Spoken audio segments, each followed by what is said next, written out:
aja nih kalau di rumah atau di mana? Komik ibu. Wah, Masya Allah. Buku cerita bu. Nah, betul, buku cerita. Nah, jadi kita tuh harus banyak literasi dan membaca untuk memperluas wawasan kita. Baik itu sumbernya dari buku, majalah, blog, internet, dan lainnya. Nah, kalian juga pasti lebih suka baca buku cerita kan? Iya ibu. Itu juga bisa melatih literasi kita. Nah, di dalam cerita itu terdapat unsur intrinsik, dan unsur intrinsik ini akan kita bahas pada hari ini. Sebelum itu, Ibu akan membacakan tujuan pembelajaran pada hari ini, yaitu peserta didik mampu menanggapi dan mempresentasikan informasi yang dipaparkan, berpartisipasi aktif dalam diskusi, menulis teks untuk menyampaikan pengamatan dan pengalaman dengan lebih terstruktur. Lalu juga peserta didik memiliki kebiasaan membaca untuk hiburan, menambah pengetahuan dan keterampilan. Nah, kita langsung ke kegiatan berikutnya ya, yaitu kegiatan inti. Nah, kalian coba buka buku kalian ya. Di situ ada gambar-gambar beberapa jenis buku.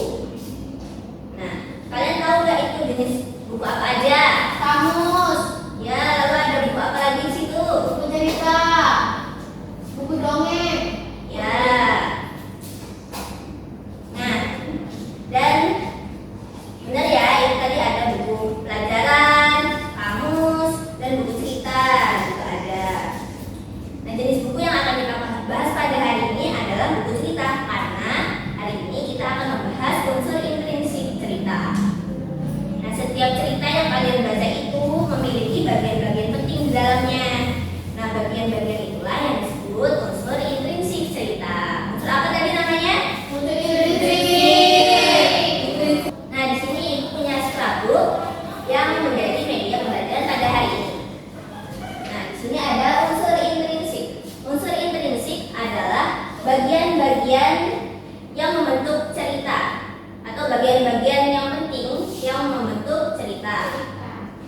Nah, jadi unsur intrinsik di sini ada 6 ya. Yang pertama ada tema. Tema ini alur, lalu ada tokoh dan penokohan, ada latar, ada sudut pandang, ada makna. Ada yang tahu tema itu apa? Tema. Ya, jadi tema itu adalah gagasan utama yang ingin disampaikan pengarang. Nah, tema itu menentukan latar belakang cerita tersebut. Tema juga itu sering disebut nyawa dari sebuah cerita. Lalu ada tokoh dan penokohan. Tokoh itu apa sih? Tokoh yang bermain peran. Ya, Orangnya bu. tokoh itu adalah pelaku dalam sebuah cerita. Nah, tokoh ini ada dua, yaitu ada tokoh utama dan tokoh Kemudian. secondary. Ya, itu bahasa Inggrisnya ya, tokoh tambahan. Lalu karakter tambahan itu merupakan watak atau karakter tokoh yang terdapat dalam sebuah cerita. Sering dengar kan? Ada protagonis, lalu ada antagonis, ada tritagonis, dan ada figuran. Protagonis itu apa sih? Apa itu? Ya, tokoh utama ya. Lalu antagonis adalah Jahat. Bawang merah. antagonis itu nggak tentu jahat ya, tapi tokoh yang suka menentang tokoh utama. Lalu ada tritagonis itu yang menengahi, dan ada figuran atau tokoh tengah. Lalu ada latar. Latar ini adalah memudahkan kita untuk membayangkan situasi dan kondisi yang terjadi dalam cerita. Ada apa di sini latar? Yang pertama, Suasana. ya. Lalu Tempat. jadi ada latar tempat, latar waktu, dan latar suasana. Lalu ada alur. Alur ini adalah rangkaian kronologi peristiwa dalam cerita. Ada alur, Maju. mundur, cantik, maju, mundur, dan campuran. Lalu ada sudut pandang. Sudut pandang ini merupakan berisi pandangan pengarang terhadap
kosong. Tokohnya siapa? Ya, kira-kira di Malin Kundang? Ibu Malin Kundang.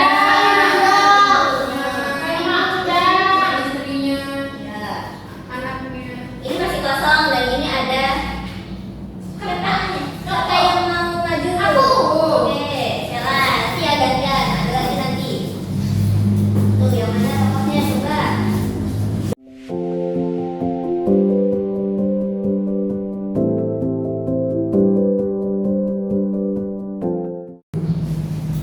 Oke, jadi tokoh dalam Malin Kundang itu ada Ibunya. dan Malin Kundang ya.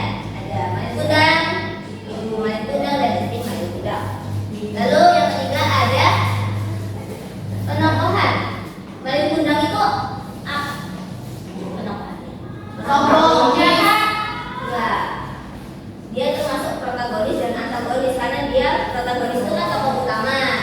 Tapi dia juga sifatnya itu menentang juga. Jadi dia Iya, Bu. ya. Oh. Ini buktinya terletak pada paragraf kedua dan keempat. Lalu ada ibu Malin Kundang. Itu sifatnya baik hati dan penyayang. Berarti dia termasuk ke Protagonis. Lalu ini ada yang kosong lagi bagian alur. Ada yang tahu alurnya? Aku apa, Bu? Gantian dong, gantian. Ya boleh.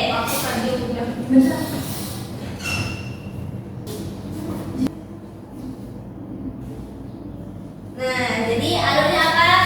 Anak-anak Maju. maju alurnya ya. Lalu ada latar. Latar tempatnya di mana nih kira-kira? Di pantai. Ya benar di pantai ya. Itu buktinya terletak pada paragraf ke 1, 2, 3, 4, 5 dan 6. Lalu ada latar waktunya. Tadi siang siapa? Malam. Dan ada latar suasananya. Sedih. Sendu juga. Lalu ada amanat. Kira-kira apa amanatnya? Jangan durhaka. Kita tidak boleh melupakan kebaikan orang tua. Ya, Aku, Bu. apa? Jangan durhaka kepada orang Iya. tua. Aku, Bu. Gak boleh sombong walaupun udah kaya. Iya, betul. Aku, Bu. Ada lagi apa? Penyayang. Ya, kita harus saling menyayangi. Lalu ada yang terakhir ini ada sudut pandang. Siapa yang mau maju? Ini masih kosong. Aku, Ibu. Ya, oke silakan Sheila. Sudut pandangnya berapa? Sudut pandang orang ketiga. Ya, ya ditempel.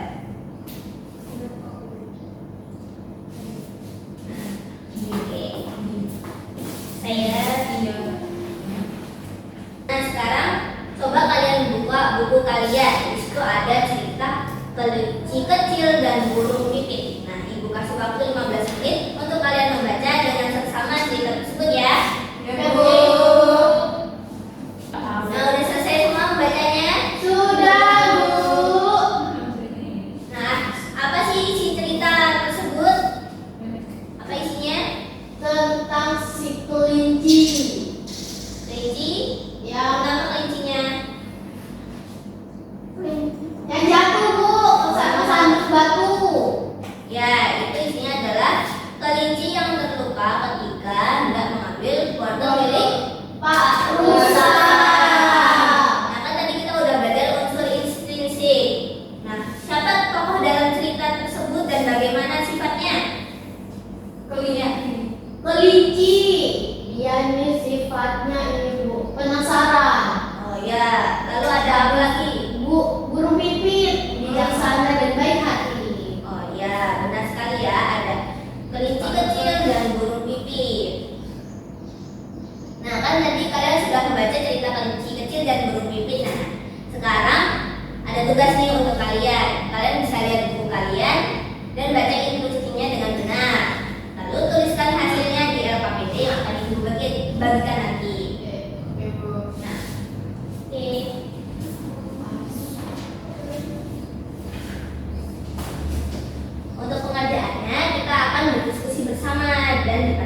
wortel, Arusa.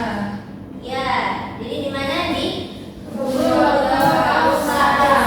Lalu yang kedua, tunjuk tangan ya. Kapan cerita tersebut berlangsung? Siang hari. Ya, siang hari. Saat apa itu kira-kira ya? Saat wabah. Musim wabah. Ya, saat musim wabah. Lalu yang ketiga, apa masalah yang terjadi? Ya, satu-satu boleh. Karena masalahnya ada banyak ya. Yang pertama, kelinci kecil bosan tinggal di rumah berhari-hari, Bu. Lalu ada Ibu. lagi. Ya, betul. Kelincinya gak izin ke ibunya pergi ke saudari sarang. Ya, benar. Lalu ada lagi? Ya, Bu. Ya, Terus kelincinya mencuri wortel Pak Rusa. mencuri. Udah mencuri belum dia? Memetik. Gimana? Oh, memetik wortel. Oh, memetik. Gimana sih Bu? Jadi jelas. itu kelincinya belum sampai mencuri ya. Kelincinya itu mau mencuri tapi dia kan Jatuh. Iya, jadi belum sempat mencuri dia.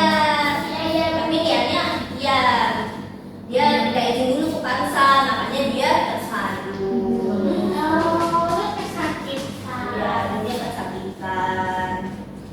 Lalu pertanyaan selanjutnya itu bagaimana masalah itu terselesaikan?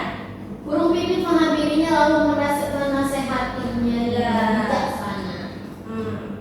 Lagi ada? Kelincinya pulang terus minta maaf ke ibunya.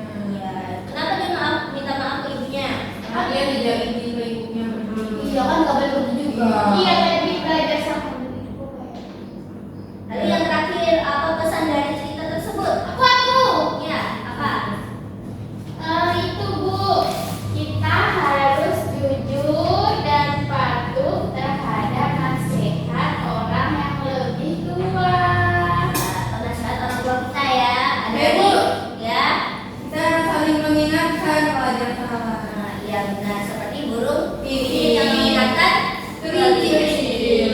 Nah, kita udah diskusi bareng-bareng ya tadi dan tuliskan jawabannya tadi secara lengkap di LKPD yang sudah ibu bagikan tadi ya. Ya. Dan lalu jika sudah selesai bisa dikumpulkan dan ibu periksa dan juga dinilai. Tulis satu.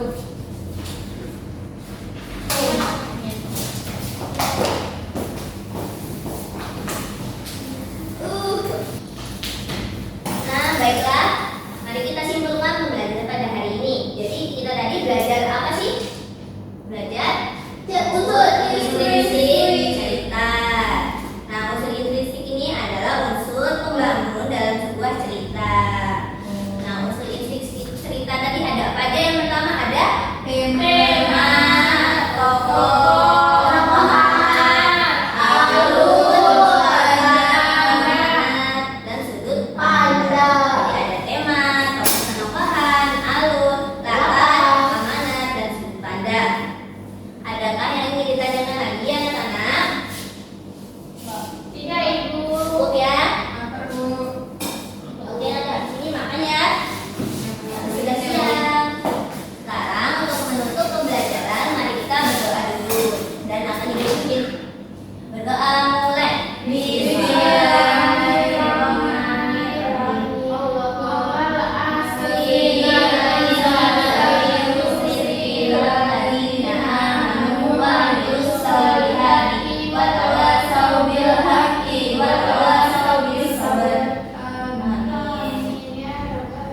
Ibu akhiri.